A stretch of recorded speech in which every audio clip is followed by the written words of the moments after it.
As a successor to the British Indian Civil Service, Bangladesh Civil Service today reflects a long-standing tradition where duty and patriotism works hand in hand for generations. সুপ্রিয় BCS প্রত্যাশীবৃন্দ, সবাইকে স্বাগত জানাচ্ছি উত্তরণের monthly insights প্রোগ্রামে।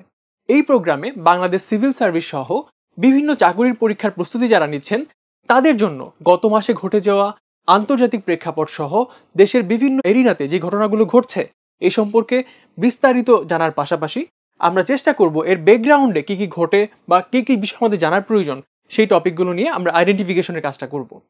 তো আজকের এই প্রোগ্রামে এই মান্থলি ইনসাইটসে আমরা দেখার চেষ্টা করব ভারত পাকিস্তান পরিস্থিতি, ইউক্রেন এবং আমেরিকার যে খনিজ চুক্তিটি সম্প্রতি সম্পাদিত হয়েছে সেই চুক্তির কিছু বেসিক্স, পাশাপাশি পোপ ফ্রান্সিসের প্রয়াণ, বিশেষ করে তার মৃত্যুর ডেট বা বর্তমান পোপ সম্পর্কিত বেসিক্স, এবং একই সঙ্গে পরে দেখব ট্রাম্প প্রশাসনের বা ট্রাম্পের 100 দিন। ডোনাল্ড ট্রাম্প ক্ষমতায় বসার পর, বিশেষ করে ক্ষমতায় আসার আগে তার নির্বাচনী প্রচারণায় তিনি যেসব অঙ্গীকার করেছিলেন এবং বর্তমান পর্যায়ে এসে সেই অঙ্গীকার বাস্তবায়নের কোন ধাপে তিনি অবস্থান করছেন এবং আন্তর্জাতিক পরিমণ্ডলে তাকে নিয়ে যে বিশ্লেষণ হচ্ছে বা তার কার্যক্রমের যে আলোচনা সমালোচনা হচ্ছে তার সংক্ষিপ্ত আলোচনা আমরা জানব।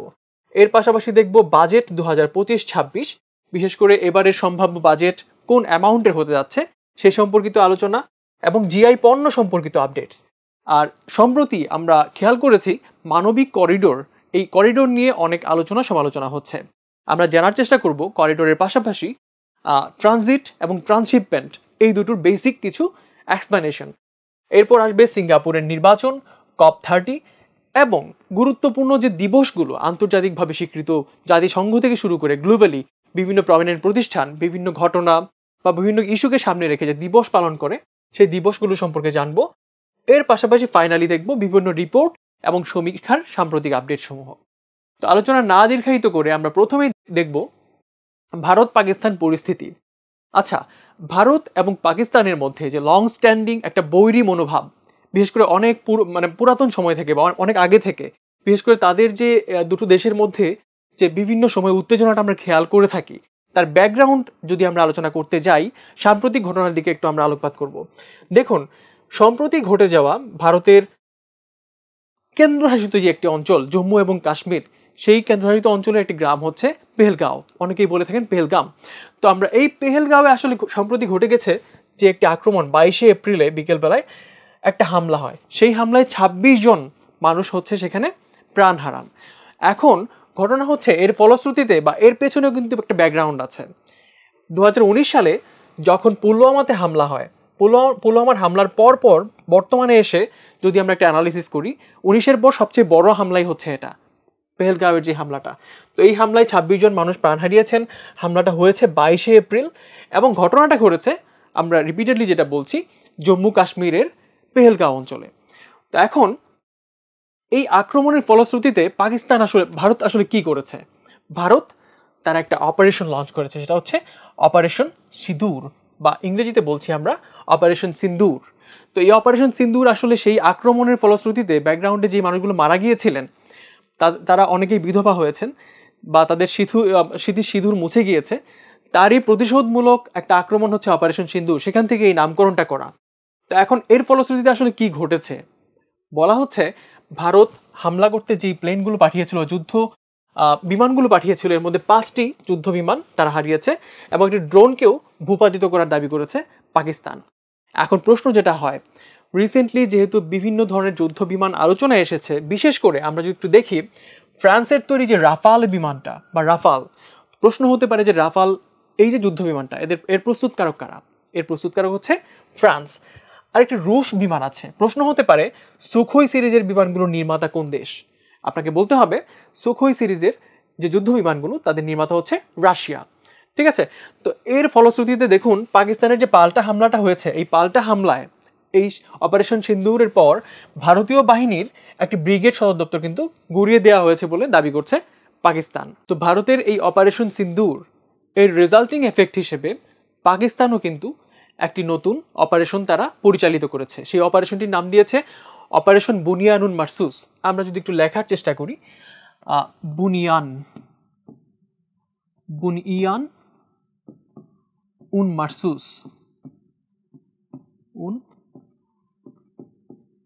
মারসুস।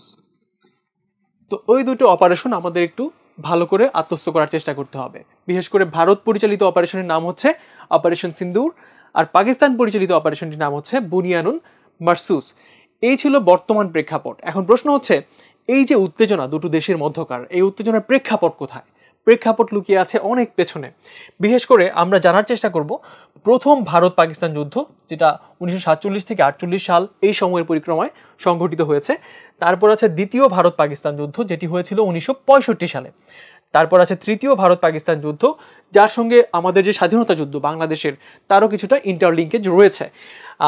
ফাইনালি দেখব কার্গিল যুদ্ধ। যদিও আমরা বিস্তারিত প্রেক্ষাপট আলোচনায় যাব না, একটু প্রিসাইজলি যদি একটু আলোচনা করি, প্রথম যে ভারত পাকিস্তানটা যুদ্ধ হয়েছিল আমরা নিশ্চয়ই সবাই জানি। তৎকালীন সময়ে যখন ভারত বিভাজন হয়েছিল তখন জম্মু এবং কাশ্মীরের রাজা ছিলেন হরি সিং।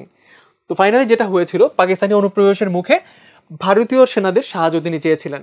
এর ফলশ্রুতিতে যুদ্ধটা কিন্তু আলটিমেটলি শুরু হয়। তো জাতিসংঘের হস্তক্ষেপের ফলশ্রুতিতে 1 জানুয়ারি 1949 সালে যুদ্ধবিরতি হয়েছিল। এখন যখন জাতিসংঘের ইনভলভমেন্ট ক্রিয়েট হয় তখন কিন্তু কোনো চূড়ান্ত চুক্তি হয়নি, তবে ফাইনালি জাতিসংঘ একটা চূড়ান্ত রেখা তৈরি করে দেয়, যুদ্ধবিরতি রেখা নির্ধারণ করে, যা পরবর্তীতে এসে লাইন অফ কন্ট্রোল নামে পরিচিত হয়। এই যে লাইন অফ কন্ট্রোল, সেই লাইন অফ কন্ট্রোল থেকেই এই কাশ্মীর সমস্যাটা কিন্তু শুরু হয়েছিল। তো আমরা যখন পড়াশোনা করব, বিএড সিভিল সার্ভিসের প্রিলি প্রস্তুতি বা রিটেন প্রস্তুতি ও ভাইভা প্রস্তুতি, আমাদের কিন্তু ইন ডেপথ জানার জন্য একটু কিউরিয়াস মাইন্ড থাকতে হবে। তো আমরা জানার চেষ্টাও করব।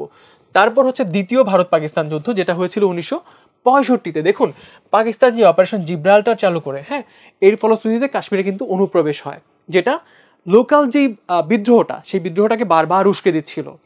তো এই যে যখন 62-তে চীনের কাছে ভারতের পরাজয় ছিল, তো এর ফলশ্রুতিতে সেই যে পরাজয়টা, সেই পরাজয়কে কাজে লাগিয়ে পাকিস্তান কাশ্মীর দখলের চেষ্টা করেছিল। এই সংঘাত সিকুয়েন্সিয়ালি পরে আবার কিন্তু যুদ্ধে রূপান্তরিত হয়। তো ফাইনালি দেখুন, ভারত যখন পাল্টা আক্রমণ করে তখন লাহোর এবং শিয়ালকোট পর্যন্ত সেই যুদ্ধ আসলে অগ্রসর হয়েছিল। আবারও সেই জাতিসংঘের আগমনের মাধ্যমে বা জাতিসংঘ ইনভলভমেন্ট যখন আসে, তখন আসলে যুদ্ধবিরতি কার্যকর হয় 23 সেপ্টেম্বর 1965-তে। এর ফলশ্রুতিতে আমরা নিশ্চয়ই তাশখন্দ চুক্তির কথা জানি, যখন আসলে 1966-তে এসে সোভিয়েত ইউনিয়নের মধ্যস্থতায় তাশখন্দ চুক্তিটা কিন্তু স্বাক্ষরিত হয়েছিল। এর ফলশ্রুতিতে কি হয়েছিল, স্ট্যাটাস কো জারি হয়েছিল, বা যুদ্ধের আগে যে সীমানাটা ছিল সেই সীমানাটা কিন্তু পুনঃস্থাপন করা হয়। যদিও এই যুদ্ধের তেমন কোনো সিগনিফিকেন্ট রেজাল্ট ছিল না, তবে দুটো পক্ষই কিন্তু তারা দাবি করছিল তারা দুই দেশই আসলে জয়ী। যাই হোক, আমরা দেখব তৃতীয় ভারত পাকিস্তান যুদ্ধ। এখানে এটা ঘটেছিল 1971-এ, যখন বাংলাদেশের সঙ্গে আসলে পশ্চিম পাকিস্তানের যুদ্ধটা হচ্ছিল। আমরা তখন পূর্ব পাকিস্তান পশ্চিম পাকিস্তানের যে যুদ্ধ ছিল, সেই প্রেক্ষাপটে এসে আসলে পাকিস্তান ভারতের একটা বিমান ঘাঁটিতে হামলা চালিয়েছিল। কারণ আমরা নিশ্চিতভাবেই জানি যে ভারত আমাদেরকে একটা সিগনিফিকেন্ট সাহায্য দিয়েছিল। তো ওই প্রেক্ষাপটে এসে ওই দুটো দেশ, সেখানে আমরা দেখতে পাচ্ছি ভারতের বিমান ঘাঁটিতে তারা হামলা চালিয়েছিল। এর ফলশ্রুতিতে পূর্ব এবং পশ্চিম দুমুখী যুদ্ধটা শুরু হয়।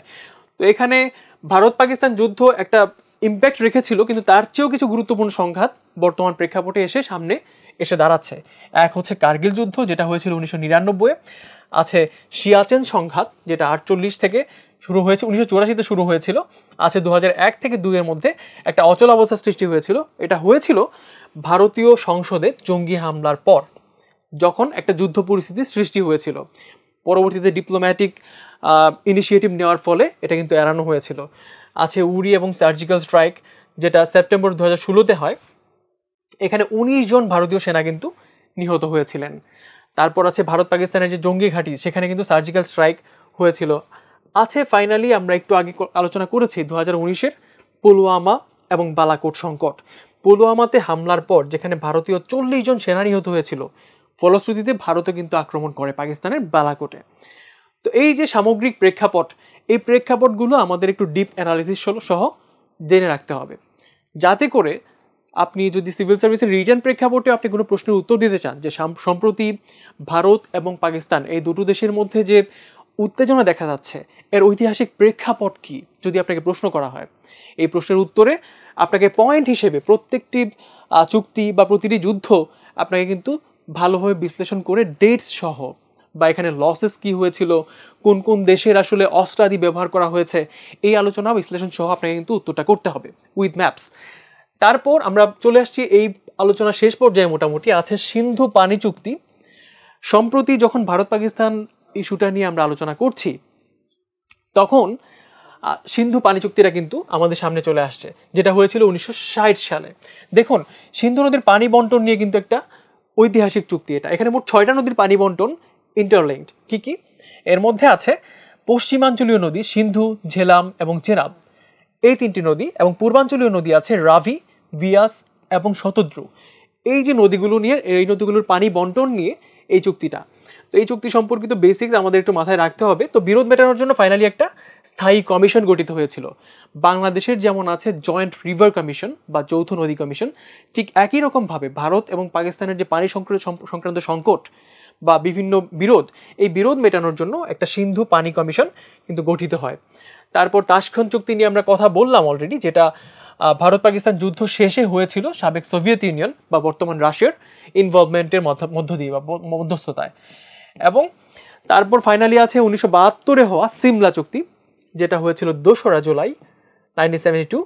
71-এর যে যুদ্ধ, সেই যুদ্ধের পর বাংলাদেশের স্বাধীনতা যুদ্ধের পরে ফাইনালি একটা শান্তি চুক্তি স্বাক্ষরিত হয়। তো যত দ্বিপাক্ষিক ইস্যু আছে, একটা দেশের সঙ্গে অন্য একটা দেশের বৈরী ভাব বা যে কোনো সমস্যা, এই সমস্যার সমাধানের জন্য একটা শান্তিপূর্ণ সমাধানে একমত হয় আসলে ভারত এবং পাকিস্তান, এই দুটো দেশ। তো এই সিমলা চুক্তির মাধ্যমে সেই কর্মটা সম্পাদিত হয়। আরও আছে লাহোর ঘোষণাপত্র, যেটা হয়েছিল 22 ফেব্রুয়ারি 1999-এ। এখানে বলা হচ্ছিল পারমাণবিক অস্ত্রধারী যে দুটো দেশ ভারত এবং পাকিস্তান, আমরা আমাদের খুব কাছাকাছি অবস্থানকারী দুটো দেশ, তারা আসলে যৌথভাবে কাজ করবে, কারণ নিউক্লিয়ার ওয়ার কখনোই কোনো দেশের জন্যই ভালো কোনো ফলাফল বয়ে নিয়ে আসে না। তো এখন দেখুন, কাশ্মীর সহ যত ইস্যু আছে, সব ইস্যুই কিন্তু পিসফুলি রিজলভ করার জন্য এই ঘোষণাপত্রে বলা হয়। আর আরেকটা পয়েন্ট এখানে ইম্পর্টেন্ট হয়ে দাঁড়িয়েছে, সেটা হচ্ছে পারমাণবিক স্থাপনার উপর হামলা নিষিদ্ধ করার চুক্তি। দেখুন, আমরা এমন একটা পর্যায়ে আছি যখন ভারত এবং পাকিস্তান দুটো দেশই মানে চরমভাবে নিজেদের মধ্যে একটা বড় কনফিউশনের মধ্যে আছে যে এই বুঝি ভারত অথবা পাকিস্তান একে অন্যের উপর পারমাণবিক হামলা চালালো। তো যেহেতু আমরা জানি যে এইরকম হামলার ক্ষেত্রে দেখুন কোনো রেজাল্টিং এফেক্ট ভালো হয় না, সেক্ষেত্রে ভারত এবং পাকিস্তান একে অপরের যে পারমাণবিক স্থাপনা, সেই স্থাপনাগুলোতে তারা হামলা চালাবে না, এই সংক্রান্ত তাদের চুক্তি আছে।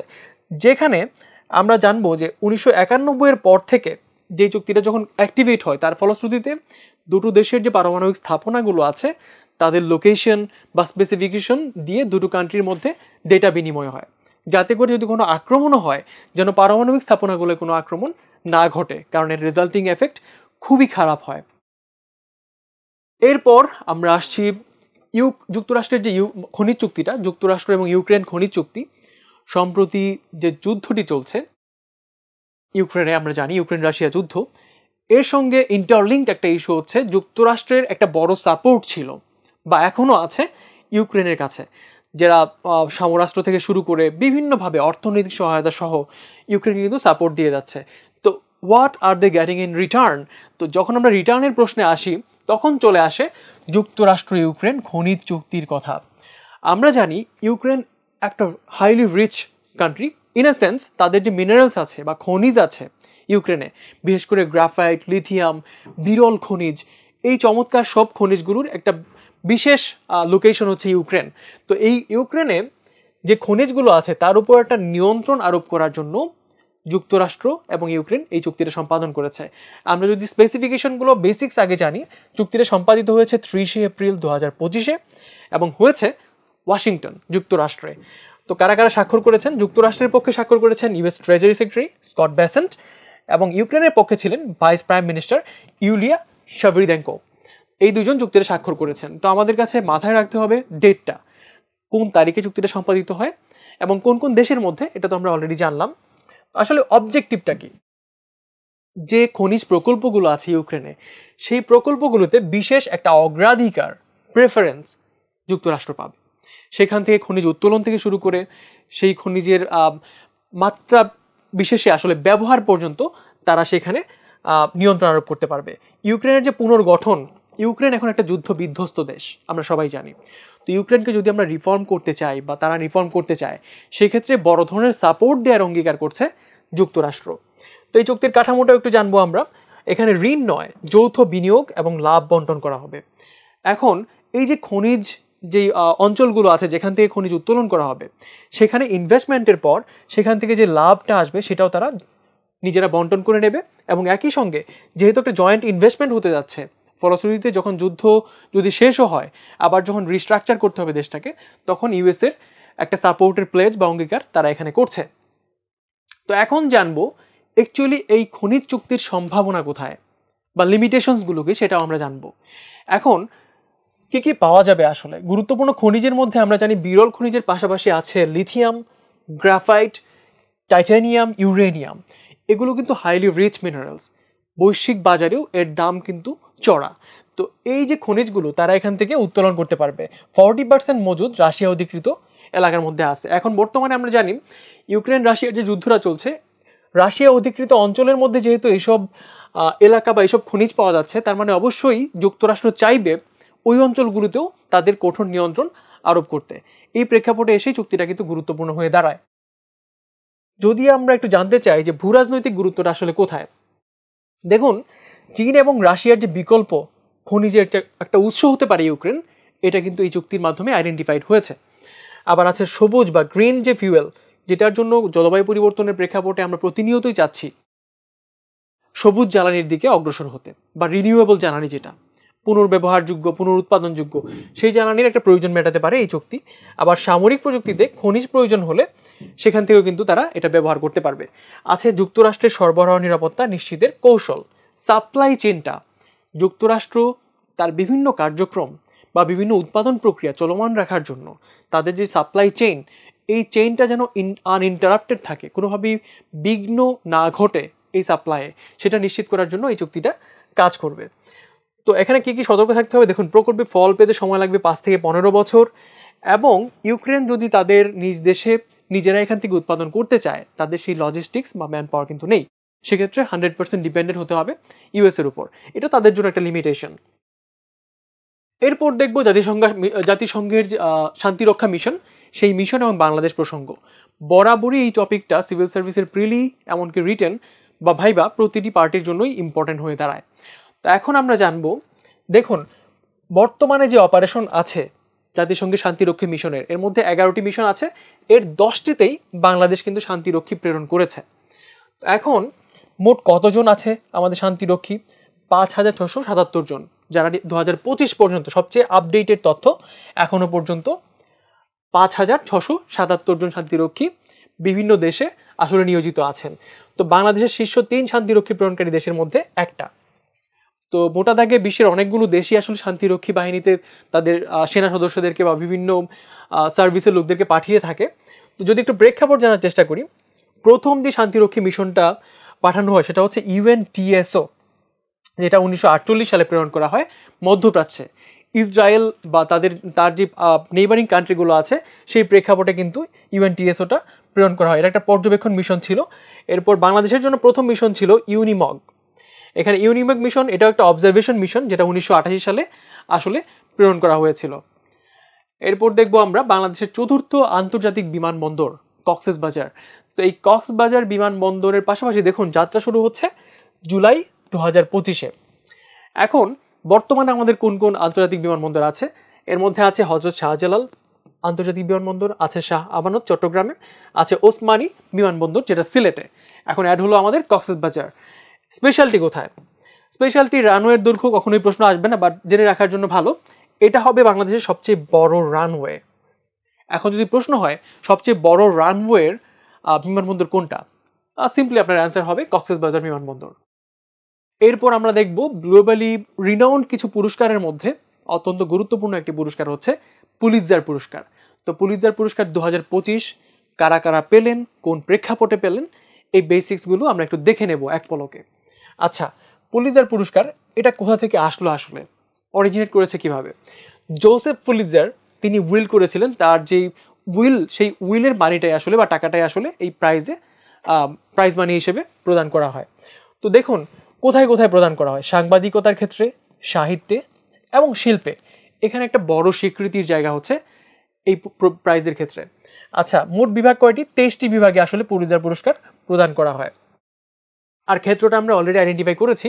তো 2025 সালের বিজয়ীদের মধ্যে ইনভেস্টিগেটিভ রিপোর্টিংয়ের জন্য রয়টার্সকে কিন্তু পুলিৎজার পুরস্কার প্রদান করা হয়েছে। আর ন্যাশনাল নিউজ এজেন্সি হিসেবে দ্য ওয়াল স্ট্রিট জার্নাল পেয়েছে, তারপর ফিচার শাখায় পেয়েছে স্কোয়ার। সবচেয়ে ইম্পর্টেন্টগুলো আমরা একটা দেখব। আন্তর্জাতিক প্রতিবেদনের ক্ষেত্রে নিউ ইয়র্ক টাইমস পুরস্কারটা কিন্তু বাগিয়ে নিয়েছে। আর রেগুলার প্রতিবেদন বা রিপোর্টিংয়ে পেয়েছে আজম আহমেদ এবং ক্রিস্টিনা গোলবাম, তারা দুজনেই পুরস্কারটা পেয়েছেন। তো এগুলো মাথায় রাখতে পারলেই হবে। এবং বিশ্লেষণমূলক যে খবর বা প্রতিবেদন, সেক্ষেত্রে পুরস্কারটা পেয়েছে নিউ ইয়র্ক টাইমস। তো পুলিৎজার পুরস্কারের ইতিহাস এবং কার থেকে আসছে এই পুলিৎজার আমরা জানলাম অলরেডি।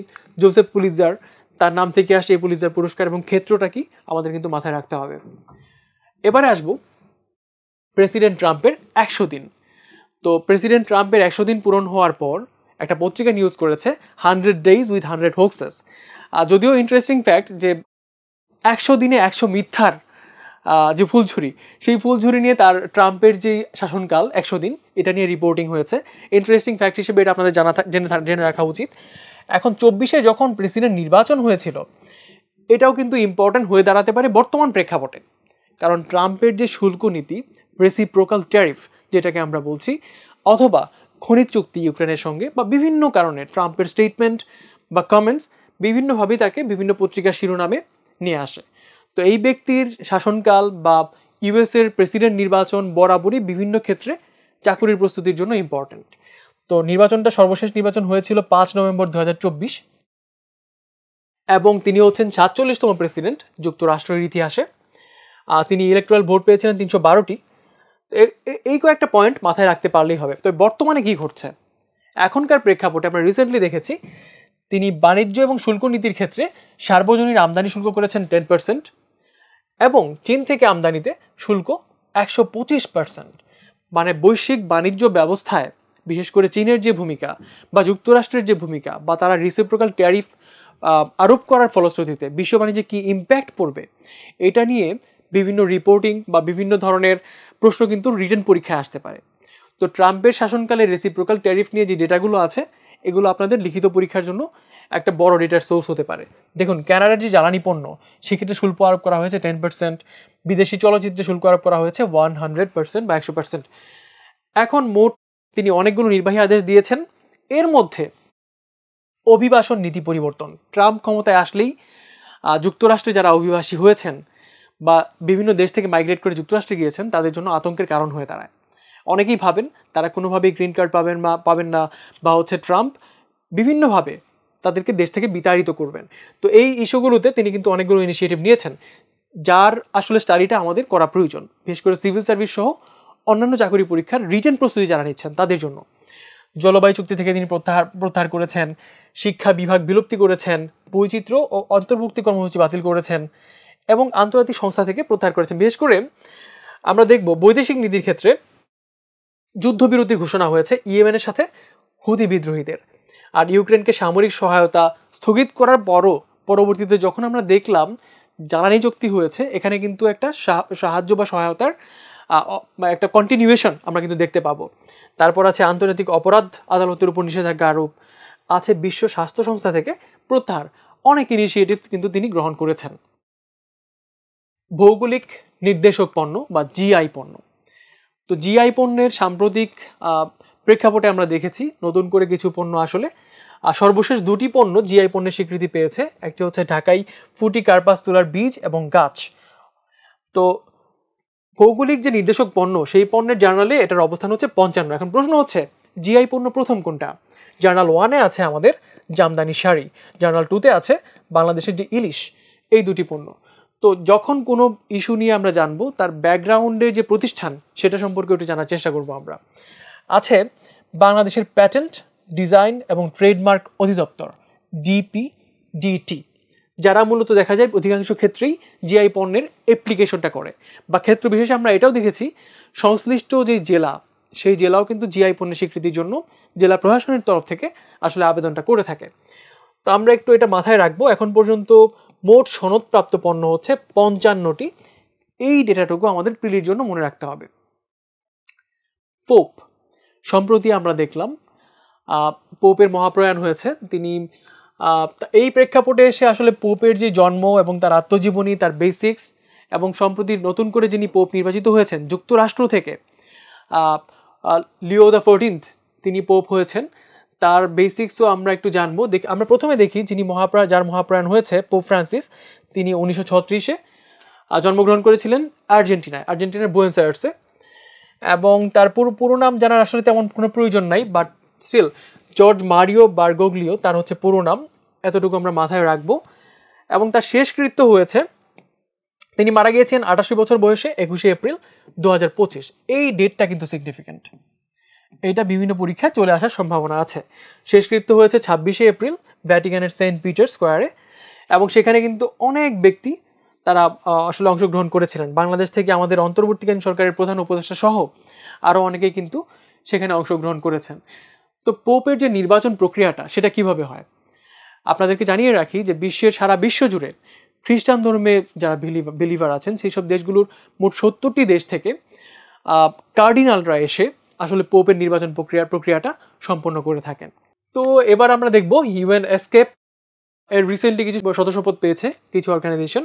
এর মধ্যে আছে APDIM, Asian and Pacific centre for the development of disaster information management, আছে APCICT, যেটা হচ্ছে Asian and Pacific training centre for information and communication technology. আচ্ছা, এর মেয়াদ কত? এই সদস্যপদ যেগুলো দেওয়া হচ্ছে, এই সদস্যপদের মেয়াদ হচ্ছে 3 বছর। এই প্রতিষ্ঠানগুলো 2025 থেকে 28 সাল পর্যন্ত মেম্বার হিসেবে থাকবে। আর ইউএনএসকেপের বেসিক কিছু তথ্য আমরা জানবো। প্রতিষ্ঠা হয়েছিল 1947 সালে এবং এর হেডকোয়ার্টার হচ্ছে থাইল্যান্ডের এক্স্যাক্টলি ব্যাংককে। তো মোট সদস্য রাষ্ট্র কয়টা? 53টা মোট সদস্য রাষ্ট্র। এরা মূলত কাজ করে টেকসই উন্নয়ন, সহযোগিতা এবং টেকনোলজি যে ট্রান্সফার, এই ইস্যুগুলোর উপরে। এখন কিছু বিবিধ ছোট ছোট ইস্যু নিয়ে জানবো।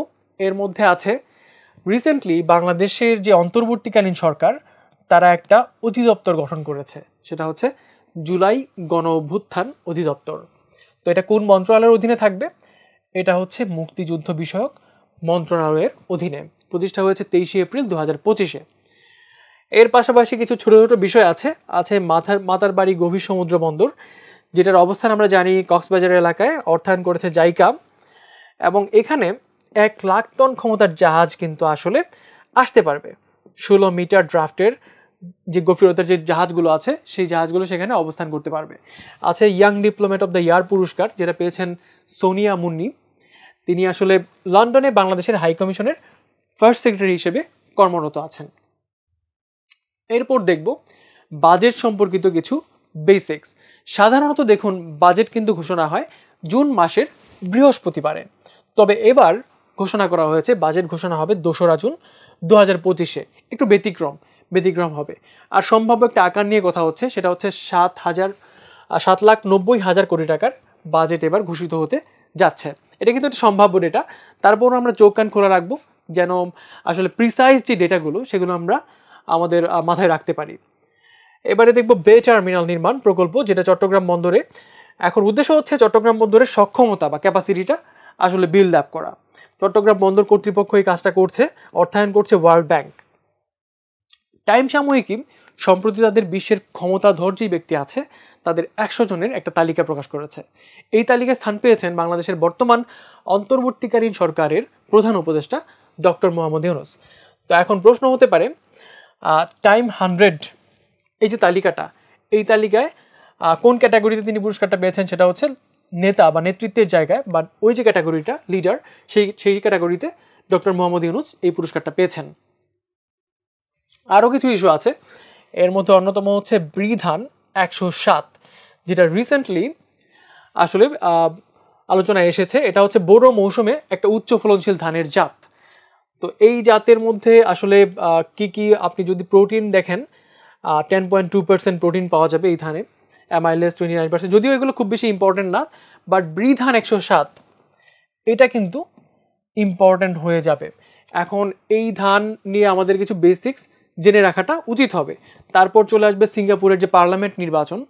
সিঙ্গাপুর অ্যাজ এ কান্ট্রি আশেপাশে যে প্রতিবেশী দেশগুলো আছে, এই দেশগুলোর জন্য একটা অনুসরণীয় দেশ। তাদের যে নির্বাচন প্রক্রিয়া বা হচ্ছে তাদের নির্বাচনের ফলাফল এই জন্য অনেকের জন্যই আসলে একটা সিগনিফিকেন্ট ইস্যু। এখানে শাসক দল হিসেবে নির্বাচিত হয়েছে পিপলস অ্যাকশন পার্টি বা পিএপি, এবং তারা 14তম বারের মতো জয়ী নির্বাচিত হয়েছেন এবং তারা আসন পেয়েছে 87টি। তাদের বিরোধী দল হচ্ছে ওয়ার্কার্স পার্টি, যা 10টি আসন পেয়েছে। বিসিএস এর বিশেষ করে ভাইভায়ে আমি যদি আমার নিজের এক্সপিরিয়েন্স বলি, প্রশ্ন করা হয়ে থাকে বিভিন্ন ইস্যুজের উপর। এখন আমরা যে টপিকটি দিচ্ছি সেটা হচ্ছে বাংলা নববর্ষ এবং বর্ষবরণ উৎসব। তো প্রশ্ন হতে পারে, বাংলা যে নববর্ষ, এই নববর্ষকে বিশ্বের গ্রুপ অফ ডিপ্লোম্যাটদের মাঝখানে আপনি সেটাকে উপস্থাপন করুন। আমার প্র্যাকটিক্যাল এক্সপিরিয়েন্স এটা। তো আপনারা এই জন্যই বিশেষ করে বর্ষবরণের যে ইতিহাস, সম্রাট আকবর থেকে যেটা শুরু হয়েছিল 1556 খ্রিস্টাব্দে, সেখান থেকে এখনো পর্যন্ত ঘটনার পরিক্রমায় আমরা রিসেন্টলি খেয়াল করেছি এবার কিন্তু বর্ষবরণ শোভাযাত্রা নামকরণ দিয়ে আগে যেটা ছিল মঙ্গল শোভাযাত্রা সেটা পরিবর্তন করা হয়েছে। 1989 থেকে পালিত হতো মঙ্গল শোভাযাত্রা হিসেবে, সেই নববর্ষের আসলে আয়োজনে এবার পরিবর্তন দেখলাম, সেটা হচ্ছে আনন্দ শোভাযাত্রা নামকরণ করে এই শোভাযাত্রাটা চেঞ্জ করা হয়েছে। আর এই আয়োজনটা করে থাকে ঢাবির চারুকলা অনুষদ, এবং হচ্ছে 2025-এ আমরা দেখলাম বর্ষবরণ আনন্দ শোভাযাত্রা। তো পাহাড়ি অঞ্চলে বিশেষ করে উপজাতিরা তাদের বর্ষবরণের যে অনুষ্ঠান, এটাকে এক কথায় বলে বৈশাখী। বৈশাখীটা যদি আমরা একটু ইলাবোরেট করি, বই থেকে আসে বৈশুখ, সা থেকে আসে সাংরাই এবং বি থেকে আসে বিজু। চাকমাদের যে অনুষ্ঠান বর্ষবরণ অনুষ্ঠান সেটাকে আমরা বলি বিজু, মারমাদেরটা তাদেরটাকে বলা হয় সাংরাই, এবং ত্রিপুরাদেরটা বৈশু। তো এই কয়েকটা তথ্য একটু মাথায় রাখার চেষ্টা করব। তো মানবিক করিডোর নিয়ে কথা বলছিলাম শুরুর দিকে। বর্তমানে আমরা দেখেছি রিসেন্টলি মানবিক করিডোর নিয়ে যখন আলোচনা হচ্ছে, এর মাঝখানে একটা বিপুল সংখ্যক রোহিঙ্গার ডিসপ্লেসড মানুষ বাংলাদেশে কিন্তু অবস্থান করেছে বা বাংলাদেশে প্রবেশ করেছে। তো এই মানবিক করিডোর এই প্রেক্ষাপটে এসে ট্রানজিট এবং ট্রান্সশিপমেন্ট এগুলো কিন্তু আলোচনায় আসে। যখন আমরা করিডোর নিয়ে কথা বলছি, করিডোর কিন্তু বিভিন্ন ধরনের হতে পারে। আমরা একটা ধরন বললাম মানবিক করিডোর, এর সঙ্গে হতে পারে সামরিক করিডোর, সামরিক হতে পারে বাণিজ্য করিডোর। তো বিভিন্ন প্রয়োজন বা বিভিন্ন প্রেক্ষাপট থেকে আসলে করিডোরের যে কনসেপ্ট সেটার উৎপত্তি। একটু দেখব ট্রানজিট বলতে আসলে কি বোঝাচ্ছে। যখন অন্য কোনো দেশের ভূখণ্ড বা ল্যান্ড ব্যবহার করে পণ্য বা যাত্রী যখন অন্য একটা দেশ পরিবহন করে, তখন সেটাকে বলে ট্রানজিট। এক্সাম্পল দিয়ে দেখুন, ভারত যদি বাংলাদেশের মাঝখান দিয়ে ত্রিপুরাতে, মানে ভারতেরই একটা প্রদেশ, সেখানে কোনো পণ্য বা যাত্রী পরিবহন করতে চায় আমাদের ল্যান্ড ব্যবহার করে, সেটাকে আমরা বলছি ট্রানজিট। আবার ট্রান্সশিপমেন্ট বলছি, আসলে এখানে শিপমেন্ট হবে কিসের? ট্রানজিট ব্যবস্থায় যানবাহনের পরিবর্তন। এখানে যানবাহনটা পরিবর্তিত হয়ে যাবে। ভারত যেই ট্রাকে করে পণ্যটা পাঠাবে, সেই ট্রাকের পণ্য শিফট করে বাংলাদেশি ট্রাকে করে ইন্ডিয়ায় পৌঁছে দেয়। এই যে কনসেপ্টটা, এটাকে বলছি আমরা ট্রান্সশিপমেন্ট। তো করিডোর সুবিধাটা আসলে কেন গুরুত্বপূর্ণ দেখুন, ট্রানজিট এবং ট্রান্সশিপমেন্ট এই দুই কনসেপ্টের একটা সম্মিলিত সুবিধা হচ্ছে আমরা বলছি করিডোর। যেখানে আসলে দেখুন নেপাল এবং ভুটান ভারতীয় যে করিডোর সেটা ব্যবহার করে বাংলাদেশের সঙ্গে বাণিজ্য করে থাকে। তো এই কনসেপ্টগুলো একটু মাথায় রাখতে হবে। আর ভেরি সুন হতে যাওয়া কিছু আন্তর্জাতিক সম্মেলন সম্পর্কে আমরা জানবো।